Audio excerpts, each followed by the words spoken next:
अस्सलाम वालेकुम, this is Shahbaz Ali and I welcome you all on my YouTube channel Shikar for physics academy. तो कैसे हैं आप सब? उम्मीद है आप सब ठीक होंगे। आज का लेक्चर क्लास 9 से है, चैप्टर नंबर 5 से। लेक्चर नंबर 3 है प्रेशर। तो प्रेशर जो है वो है, it is defined as force per unit area.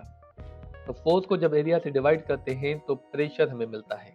इस फार्मूला से क्या जाहिर होता है, जब आप फोर्स बढ़ाते हैं मतलब फोर्स जो है वो डायरेक्टली प्रोपोर्शनल है प्रेशर जो है वो डायरेक्टली प्रोपोर्शनल है फोर्स से, और प्रेशर जो है वो इन्वर्सली प्रोपोर्शनल है एरिया से। मतलब हम कह सकते हैं pressure is directly proportional to force and pressure is inversely proportional to area.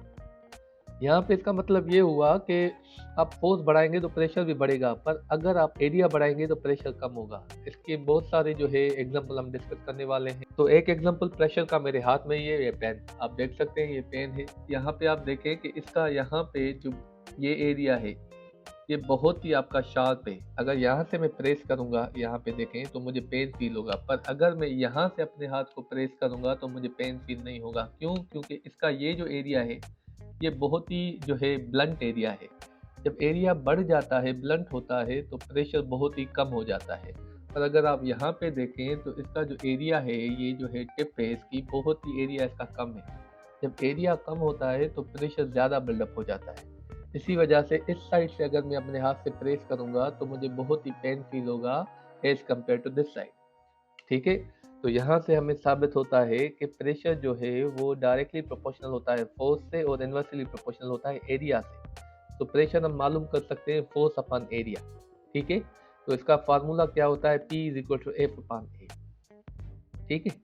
तो it is scalar quantity. Pressure एक स्केलर क्वांटिटी है। प्रेशर के पास कोई भी डायरेक्शन नहीं होती है एंड ऐसा unit Newton per metre square. Newton per metre square कैसे आया? यहाँ पे आप देखें कि फोर्स का जो यूनिट होता है वो होता है न्यूटन। ठीक है। और एरिया का जो होता है वो होता है मीटर स्क्वायर। तो newton per metre square is ऐसा unit of pressure. 1 newton per metre square equals to 1 pascal, जिसे पी ए से डिनोट करते हैं। मतलब 1 न्यूटन पर मीटर स्क्वायर हम कह सकते हैं 1 पास्कल के बराबर होता है। पास्कल भी ऐसा यूनिट ही है।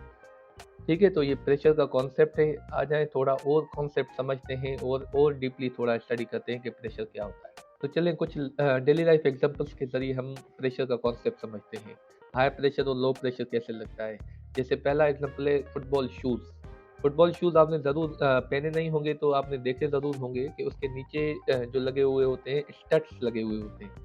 वो स्टड्स क्या करते हैं, वो जो है ज़मीन में धंस जाते हैं। ठीक है, ग्राउंड में धंस जाते हैं, जिसकी वजह से वो ग्रिप ज़्यादा देते हैं। अब वो धंसते क्यों हैं? क्योंकि उनका जो एरिया होता है वो बहुत ही कम होता है। जब एरिया बहुत ही कम होता है तो ग्राउंड पे प्रेशर बहुत ही ज़्यादा लगता है। इसी वजह से वो जो स्टड्स होते हैं वो ग्राउंड में धंस जाते हैं और प्लेयर को जो है ग्रिप अच्छी मिल जाती है, वो स्लिप नहीं होता। तो फुटबॉल या फिर हॉकी या फिर आपके जो क्रिकेट शूज़ होते हैं वो कुछ इस तरीके से डिज़ाइन किए जाते हैं कि उसके नीचे स्टड्स लगाए जाते हैं, जिनका प्रेशर बहुत ज़्यादा होता है, वो ग्राउंड में धंस जाते हैं और ग्रिप प्लेयर को अच्छी मिल जाती है। ठीक है। तो ये एरिया की वजह से होता है, क्योंकि उनका एरिया जो होता है बहुत ही स्मॉल होता है। एलिफेंट सोल्स आपने ज़रूर देखे होंगे। एलिफेंट का सोल जो होता है वो बहुत ही लंबा होता है, ज़्यादा होता है। मतलब उसका जो एरिया होता है वो ज़्यादा होता है। जब उनका एरिया ज़्यादा होता है तो वो जो ग्राउंड पे प्रेशर लगाते हैं वो बहुत ही कम लगाते हैं, क्योंकि आपको पता है pressure is inversely proportional to area. तो एरिया जब उनका ज़्यादा होता है तो उनका जो प्रेशर है वो कम लगता है। ठीक है। तो ये जब प्रेशर जो है एरिया ज़्यादा होगा तो प्रेशर कम लगेगा। ठीक है, दोनों इनवर्सली प्रोपोर्शनल है। या फिर ये तो आप सबने जो है फील किया होगा, wide shoulder pads.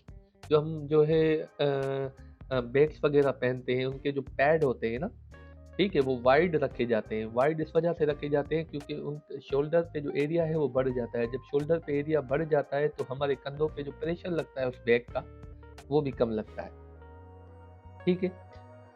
Heels heels अक्सर जो है औरतें पहनती हैं। उनका जो हील्स का जो जो एरिया होता है वो बहुत ही कम होता है। जब उनका एरिया कम होता है तो जो ग्राउंड पे प्रेशर लगता है वो बहुत ही ज़्यादा लगता है। ठीक है। कभी कभी क्या होता है, हील्स पहनी औरत जो है ग्राउंड जो है वो जो है वो ख़राब कर देती है।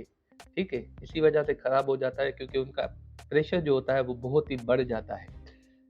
तो हम जो है शूज़ जो पहनते हैं वो फ्लैट शूज़ पहनते हैं, फ्लैट होते हैं, एरिया बहुत ज़्यादा होता है। जब एरिया ज़्यादा होता है तो हमारा जो प्रेशर होता है इतना नहीं होता जितना हील्स का होता है। आपको सुन के हैरानी होगी कि हील हील जो होती है वो हाथी से भी ज़्यादा प्रेशर ग्राउंड के ऊपर एक्सर्ट करती है, क्योंकि हाथी का जो सोल होता है, एलिफेंट सोल जो होता है, वो उसका एरिया बहुत ज़्यादा होता है तो उसका प्रेशर कम हो जाता है, पर हील का एरिया बहुत ही कम होता है, इसी वजह से उसका प्रेशर बहुत ही बढ़ जाता है।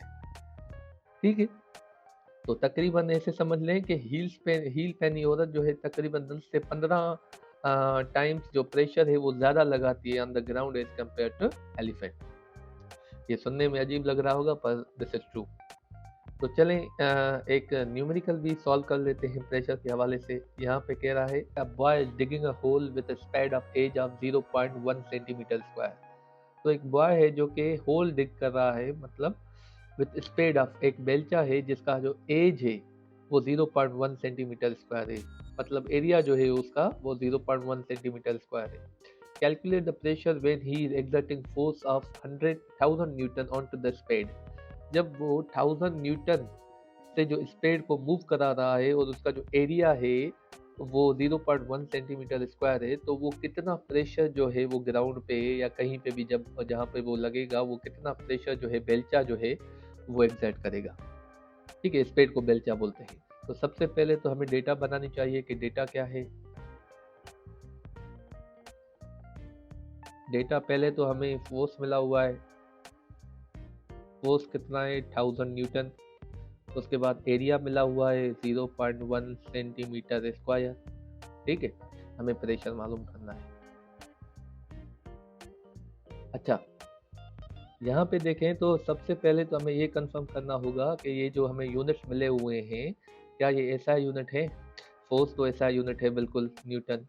ये नहीं है, तो हमें इसको किस में कन्वर्ट करना पड़ेगा, मीटर स्क्वायर में। मीटर स्क्वायर में क्यों, क्योंकि एरिया का स्टैंडर्ड यूनिट मीटर स्क्वायर। तो इसको हमें डिवाइड करना पड़ेगा 100 इंटू 100। वो क्यों, क्योंकि आपको पता है सिर्फ सेंटीमीटर को कन्वर्ट करने के लिए मीटर में 100 से डिवाइड करना पड़ता है, पर यहाँ पे स्क्वायर है तो यहाँ पे भी हमें 2 मरतबा जो है वो डिवाइड करना पड़ेगा।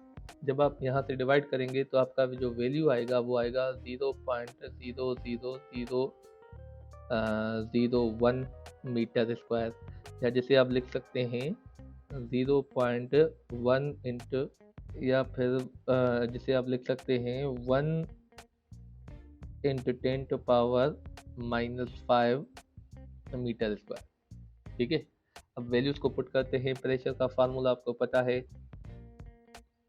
फोर्स अपॉन एरिया है। ठीक है, ये सॉल्यूशन है हमारा। तो फोर्स तो आपको पता है 1000 है, डिवाइडेड बाय एरिया। हमने यहाँ पे आप ये पुट करेंगे या ये पुट करेंगे, बात एक ही है। ठीक है, तो यहाँ पे भले आप 0.00001, ठीक है, जब आप इसको डिवाइड करेंगे तो ये आएगा 1 into 10 to power 8 Newton per metre square. तो आपका जो प्रेशर आएगा, मतलब वो जो स्पेड बेलचा होगा वो कितना प्रेशर जो है बिल्डअप करेगा, 1 into 10 to power 8 Newton per metre square.